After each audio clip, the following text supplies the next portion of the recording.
The LA Times takes a stab at explaining the Lakers' lack of action, and lordy, is it complicated.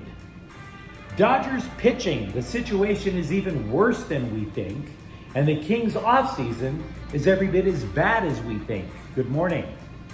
I'm James. This is your daily dose of sports and snark for the greatest sports city in the world, Los Angeles. This is the faithful Angelenos Morning Report. And so, it is July 12, 2024. We are rebuilding the sanctum sanctorum of LA sports. It's a slow process. You got to do what you got to do. I'm also going to be watching NBA Summer League this afternoon with a good friend, and I will have a very half-assed report on a very half-assed looking Lakers Summer League team tomorrow. But we also have current LA sports to talk about. And if you like being in the know about LA, clickety-clack the like button. Clickety-clack the subscribe button. There's a notification bell. Hit that. It'll let you know when we drop new content. Sharing is caring. Let people know we exist. And by all means, comment. Now, before we go through the news and notes, a look at the scoreboard. Philadelphia 5, Dodgers 1. Getting swept by a team that is also going to advance to the playoffs, it's never a good look. We have to be honest with ourselves about that. But we also have to recognize the roster for the Dodgers is going to look significantly different by the time the playoffs roll around. So they're still in first place. We know they're going to make the playoffs. They've just lost 8 of 12. So it's kind of gruesome to look at right now. Meanwhile, today the Dodgers are at Detroit at 340. James Paxton is 7-2 with a 4.24 ERA. Tarek Skubal is 10-3 with a 2.37 ERA. But let's get to the news. The LA Times, they at least took a stab. Give them credit for trying. They took a stab at explaining why the Lakers' offseason has sucked. Because if you look at the Lakers' offseason, the question is not whether it sucked. The question is the intensity of the sucking. And it's pretty damn intense. This so far has been the hawk tour of off seasons for the Lakers. And I'm proud of myself for having at least waited 2 or 3 weeks before getting on the hawk tour train. But that's another story for another time. So many possibilities for the Lakers, and so blew the testes for the Laker fans. So here is what has led to the roster gridlock with the Lakes.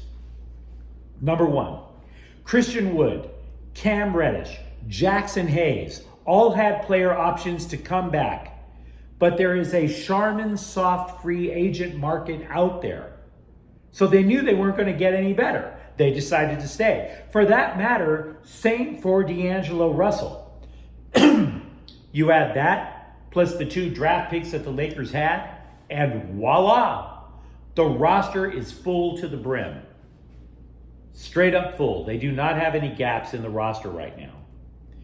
Second issue, there is the evil second apron of the new salary cap.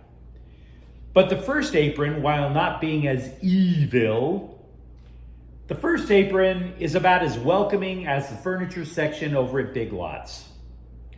Teams over the first apron cannot take back money in a trade. In other words, it pretty much has to be dollar for dollar. Pretty much. So, what do the Lakers have? Because they, along with a number of other teams, have been tied down by all of this micromanagement coming from the NBA league offices. Well, if the Lakers do want to make a deal, they definitely have 2 first-round picks that they can trade away and 5 second-round picks. In other words, for the Lakers to make a trade for a player, just player X, let's not get into names, player X, you'd have to match the salary with the players that you're sending out. Good luck with that, by the way. And hope that some of those draft picks, along with the flotsam and jetsam you're giving the other team, hope that the draft picks that you're also adding in is just enough to sweeten the pot.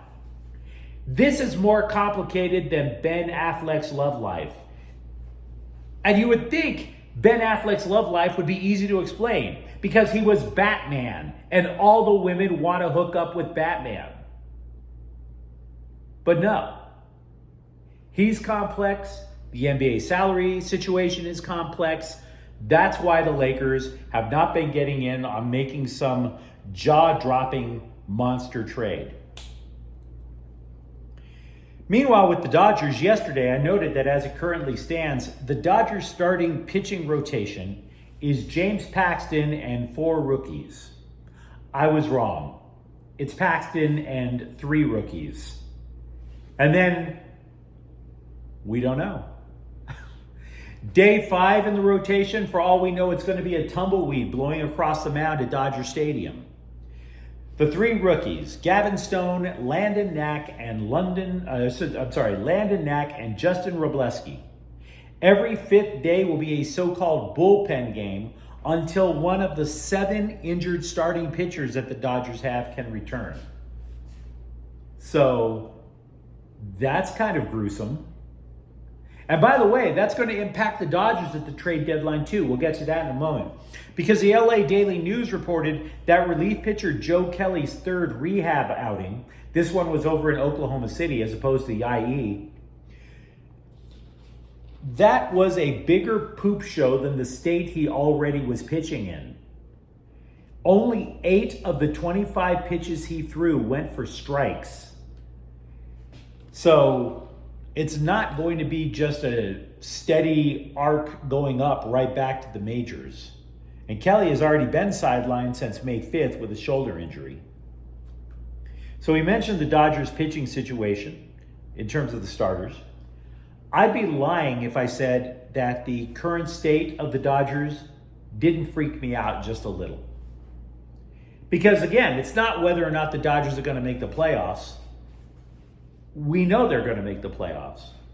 It's that the Dodgers dropped more than $700 million on one guy and more than $1 billion on players in the offseason overall. Way more than $1 billion. And if they get bounced in the first round again, just like they were last year, heads should roll. I mean, the LA Times asked a rhetorical question. Why hasn't Dave Roberts gotten a contract extension? That's why. They're not going to give a guy a contract extension if he's going to keep getting bounced in the first round, especially after having invested $1 billion the last offseason. So, yeah, there is a little bit of a freak out going on.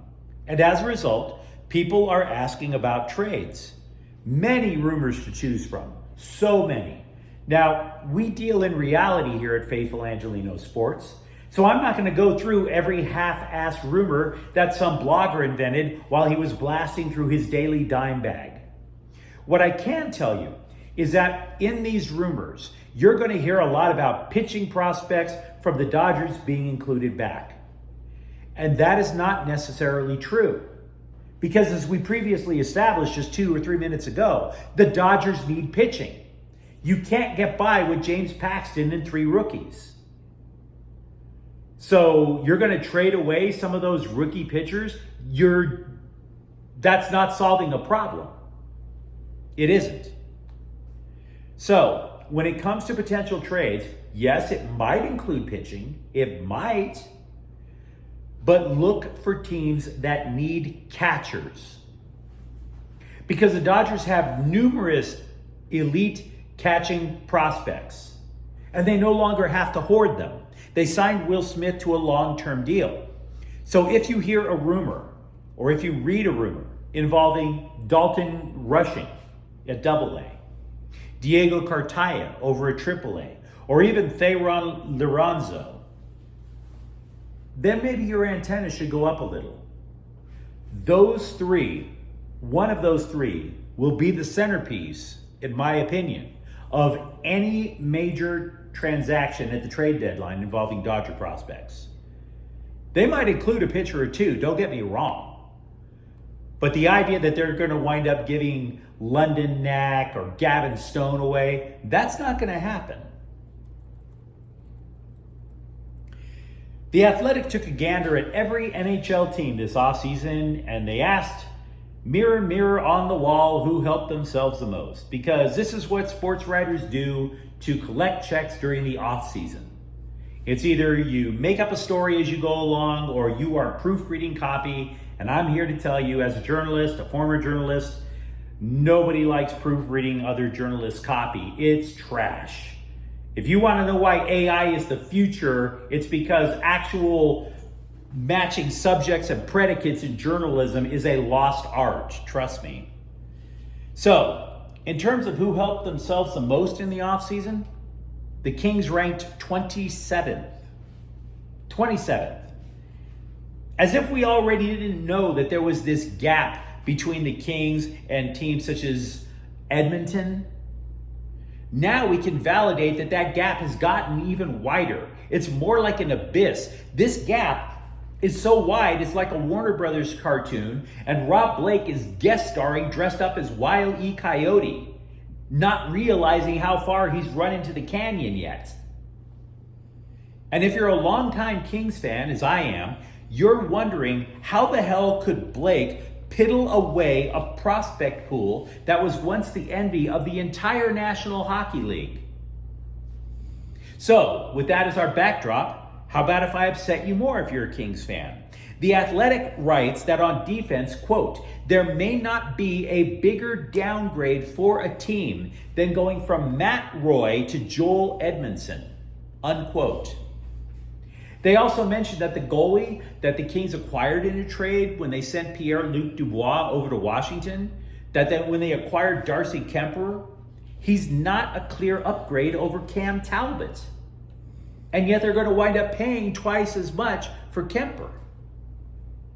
Then you add forwards Warren Fogle and Tanner Jeannot. There's a belief that they are not good enough to be top six forwards, and yet they're probably going to be there anyway.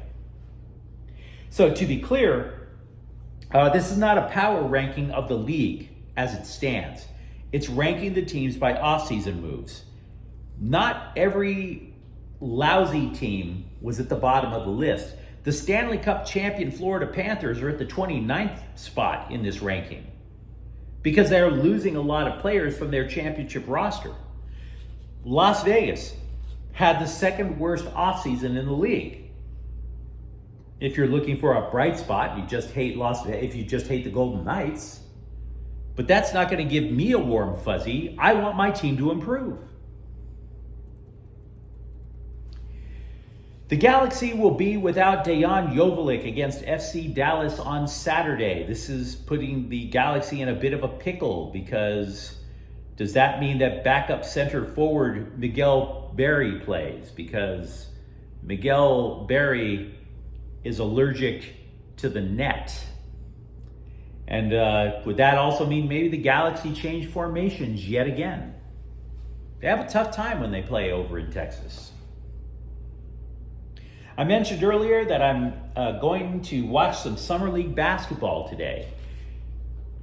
There are 4 former UCLA players in the Las Vegas NBA Summer League tournament. A couple of days ago, we mentioned Amari Bailey of Charlotte. Oddly enough, he's going to play for the Clippers in the Summer League. Go figure. Then you have center Moses Brown, who played for the Clippers last year, but he's going to be suiting up for the Lakers Summer League team in this tournament. Meanwhile, Jalen Clark will play for Minnesota, and Adam Bona will play for Philadelphia, obviously. But you let me know what you think in the comments thread. Do you believe what the LA Times is saying as to why the Lakers haven't been able to make a big deal? Are you freaking out? Do you need to go check yourself into the emergency room over either the Dodgers or the Kings? And if you enjoyed the content, don't forget to subscribe to Faithful Angelenos. We talk LA sports every single day here. Thanks for watching. I'm James. We'll be back tomorrow. Faithful Angelenos is a Kian Cortez Queso production. Take care.